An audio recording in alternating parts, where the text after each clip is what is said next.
I will never read a normal novel. I just can't. I won't. I mean, I keep saying, where's the body? Kill someone. Let's get out of here. Let's move this along. Marilyn Stasio has probably read more crime novels than anyone in the world. She's tiny and unpretentious, with a short white bob and not much patience for chit-chat. Since 1988, she's been the gatekeeper of crime fiction with her twice-monthly column in the New York Times Book Review. How do you deal with unnecessary or superfluous violence? Does it make you like a book less, want to give it less attention? I find it cheap. I don't know. Maybe I'm inured to it. Maybe I'm insensitive. I don't know. I think violence is fine. It's what we're afraid of. That's why we're reading it.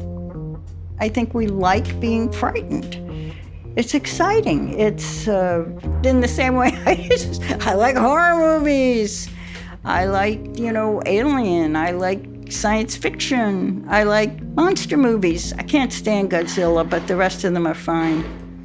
On the day we went to meet her in New York, we walked from the Natural History Museum towards her apartment building and found her waiting for us on the sidewalk, leaning against the wall with a cup of coffee and a newspaper.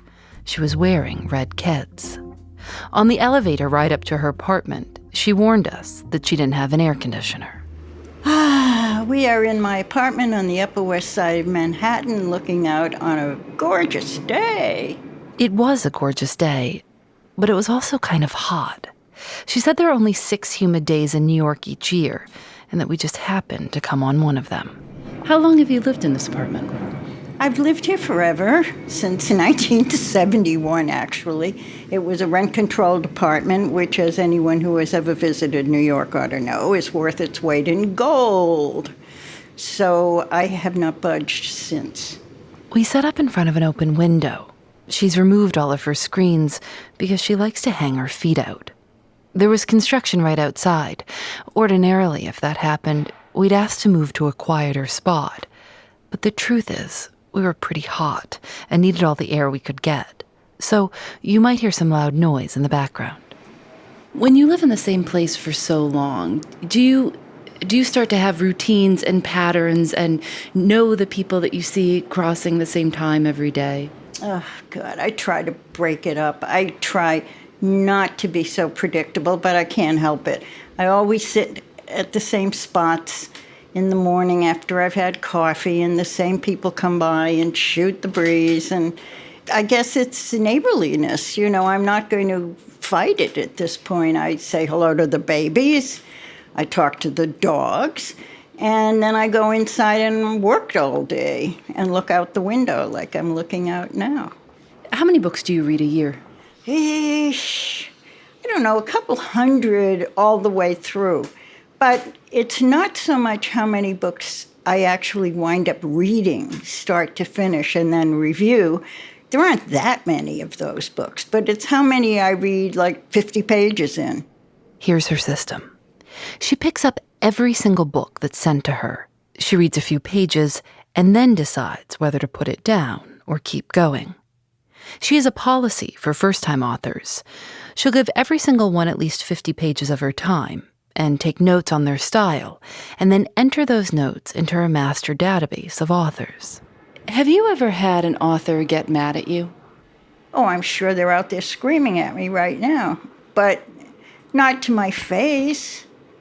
Besides, most of the reviews I write are positive reviews because that's part of my reviewing. If I haven't reviewed your book, chances are I've turned it down. That's your review. And, what do you not understand about no? In her apartment, all you see are books, stacked on every surface and on the floor of the living room and dining room.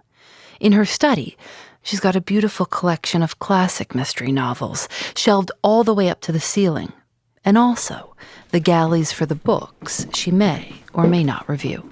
You can look in here all you want. So I've got August, September, October, November, December and January are under there too. And then I have them lined up according to, well, this year, possible review and then definite review.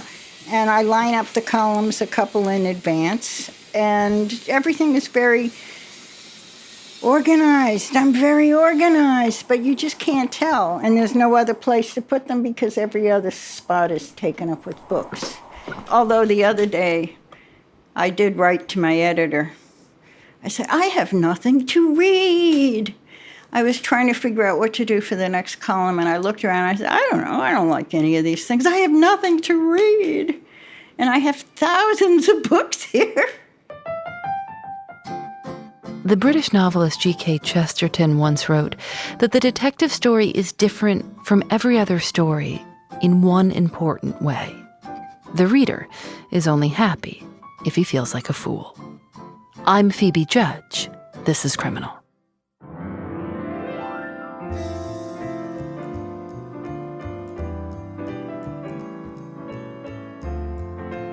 Marilyn Stasio grew up in Revere, Massachusetts, and when she was a kid, she was always reading because she learned pretty quick that if she was reading, her parents wouldn't make her do any chores. I hated to do any kind of kitchen work. Hate. And my mother used to say, don't bother her, she's reading. And I learned, oh, that's the way out of this. When you were little reading, were you reading everything? Were you reading mystery books? What were you reading? My tastes were always kind of dark. The first thing I remember reading obsessively was the encyclopedia. I remember the picture of the two little princes in the tower, King Edward and his brother, in their black velvet suits. It's actually a very famous painting. The painting depicts Edward V and Richard, Duke of York, when they are 12 and 9 years old. In 1483, the brothers were being held in the Tower of London, and they disappeared. Some say they were murdered by their uncle, so they could never challenge his right to the throne. He was Richard III. But no one really knows what happened to the boys. It's still one of the greatest mysteries in British history. In the painting, the brothers look scared, looking at something out of the frame that we can't see. They're holding on to each other. But I thought that was the most romantic thing in the world, and I was always running to the encyclopedia, and that was always my favorite story to read. Did it scare you, that dark stuff, when you were little, or were you intrigued by it? Oh, it was exciting. I like exciting things. I mean, I like a little thrill. When she began reading crime fiction, she started at the very beginning. And I remember thinking, I probably won't be able to read everything, but let me try. So I started with the classics, and I went on from there. I must say, I loved Christie. There is nothing like Christie. Her favorite Christie is the first, The Mysterious Affair at Styles, published in 1920. It's about a murdered heiress, and it introduced the world to a private detective with a very famous mustache, Hercule Poirot. The Times Literary Supplement wrote, "The only fault this story has is that it's almost too ingenious." A major difference between classic crime fiction and what's being published today, Marilyn says, is that books today are so much longer. Oh, God, they're getting longer. They're so long. I don't know why they're so long. Yes, I do know why they're so long. Because at one point, it was all about solving the mystery. So the emphasis was on the crime. The emphasis was on the victim. The emphasis was on the procedures of how the detective, amateur or not, went about solving this crime. Nowadays, there is a lot more hanging on the character. It's the insertion of the author, an identification of the author with the lead character. And you can just go on for years in that vein. I mean, you learn everything about this sleuth that you don't really give a shit about. You find out about their boyfriends, their husbands, their lovers, their kids, every last one of their kids. You watch them go to pick them up at school, drop them off, do the laundry. And I don't read past it. I mean, I read it. But it gives pleasure to the author. Not speaking for myself, not to this reader.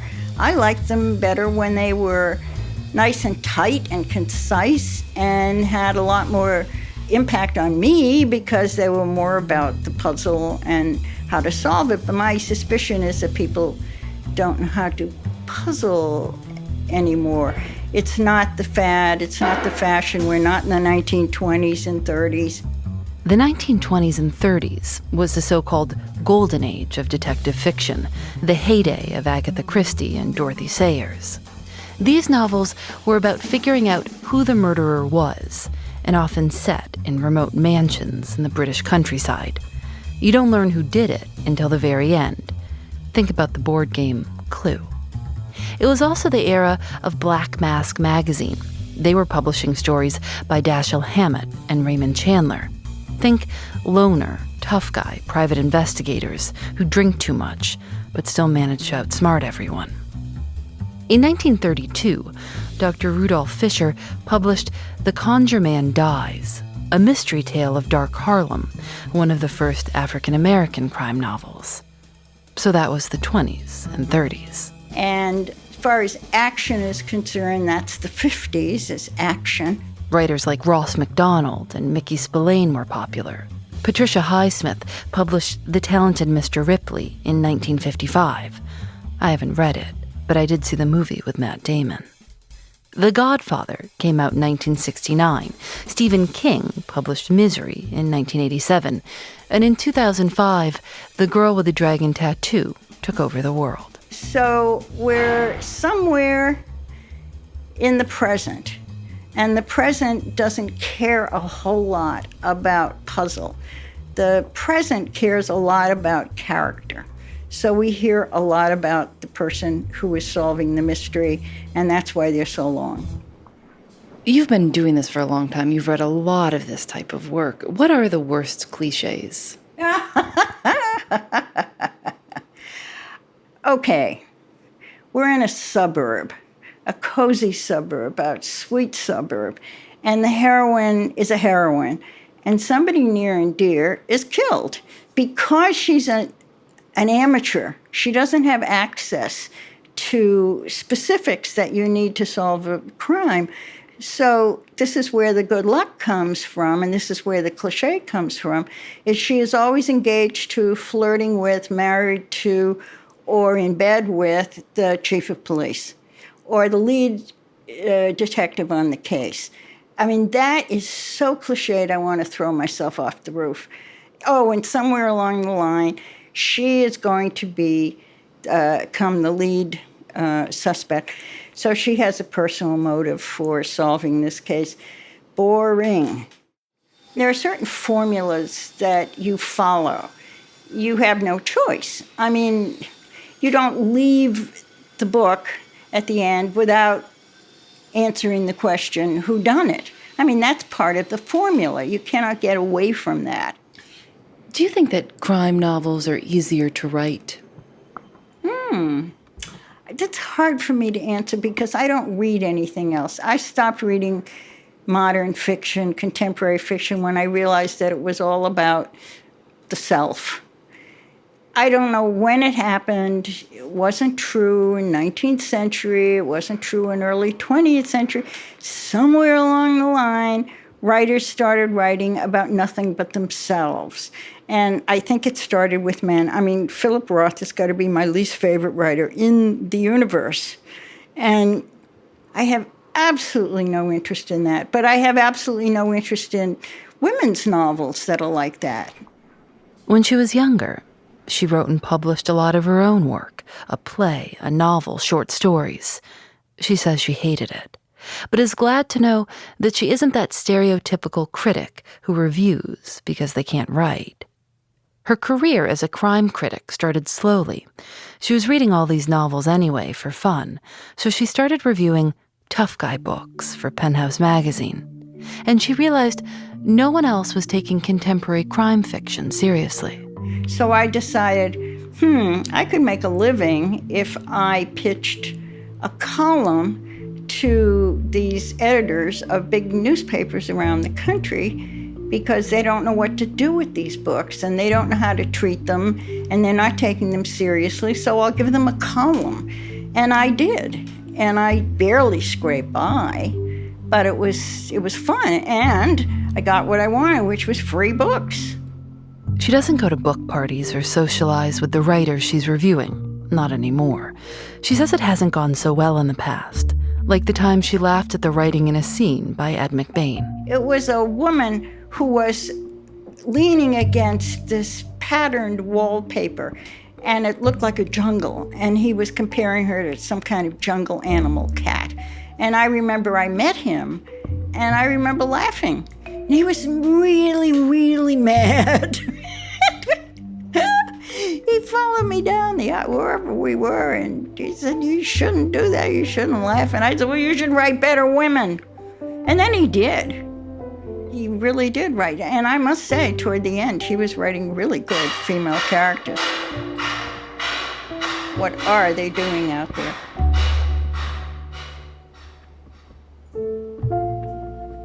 Do you ever feel odd about using crime as entertainment? Oh, never think of it. Really, who cares? I mean, if, that's your problem. It's not my problem. It's fantasy. I go to the movies. I like fantasy movies. I like, the gorier, the better. I mean, the alien movies are heaven on wheels. I like ghost stories. I like haunted houses. I like zombies. I like monster movies. The thing is, it's all entertainment, and I like that stuff, that crap. We asked her to recommend one novel, her favorite, for us to read before we visited. She chose The Moonstone by Wilkie Collins, published in 1868. That's about 20 years before the first appearance of Sherlock Holmes. T.S. Eliot called The Moonstone the first, the longest, and the best detective story. But as with any who was first conversation, there's a lot of debate. Some people say Edgar Allan Poe wrote the first detective story in 1841. But for Marilyn, The Moonstone, about the theft of a cursed diamond, is first and best. She showed us one of her favorite parts, a letter instructing where to find a clue. To lay down on the rocks a stick or any straight thing to guide my hand, exactly in the line of the beacon and the flagstaff. To take care, in doing this, that one end of the stick shall be at the edge of the rocks, on the side of them which overlooks the quicksand. To feel along the stick, among the seaweed, for the chain. To run my hand along the chain, when found, until I come to the part of it which stretches over the edge of the rocks, down into the quicksand, and then to pull the chain. I mean, that's really pretty good writing. I always like the writing first. I don't care how great your story is. If you can't write it beautifully, then you ruin the story. To pull the chain as it flows down into the quicksand. I can't imagine anybody reading that and not enjoying it. I remember thinking, why isn't it just obvious to the whole world that The Moonstone is just the best thing ever written? And it's the first detective story, and Sergeant Cuff is the first detective. And long may he wave. But why do you think people are so drawn to this crime genre? Oh, wow. I don't know. I can't stay away from it. I mean, my fingers just itch when I see something that says murder or, crime of the century or whatever. I mean, I just gravitate towards. So I suppose it's the cheap thrills, maybe. Part of it is the sense of voyeurism, when that's in the case of historical crimes, I think. I do true crime also, and I think that applies more with true crime rather than fiction. There's something really fascinating about reading about crimes committed by Louis XIV. That's a kick. Didn't know that. And all the murders of, the kings of England, help us. They all killed one another and their children and their nephews and their uncles and the poison. There's always been poisons, but it's voyeurism, I think. I'm not going to go out and do it myself. What year were you born? Oh, do I have to tell you that? I was born a long time ago. Nope, that's good enough. Okay. Although every now and then somebody writes a note saying grow up, which I love.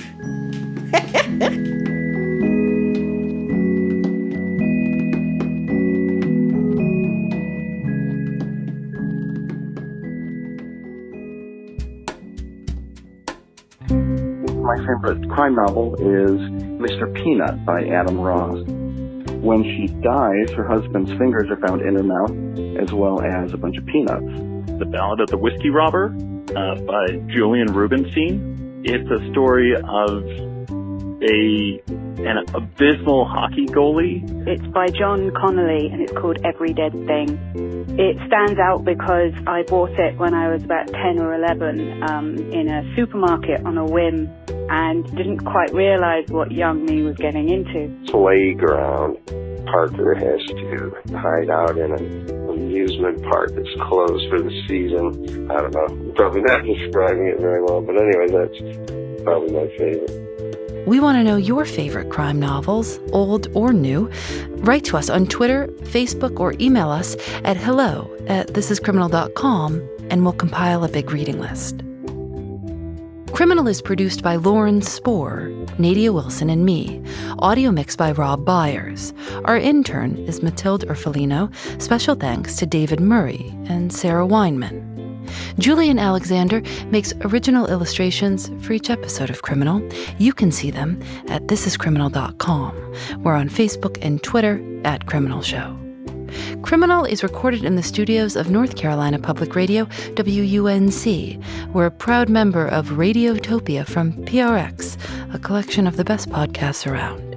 Shows like What Trump Can Teach Us About Con Law, a little side project podcast Roman Mars makes with his neighbor, Elizabeth Joe. She teaches constitutional law, and most of the time, this is a pretty straightforward job.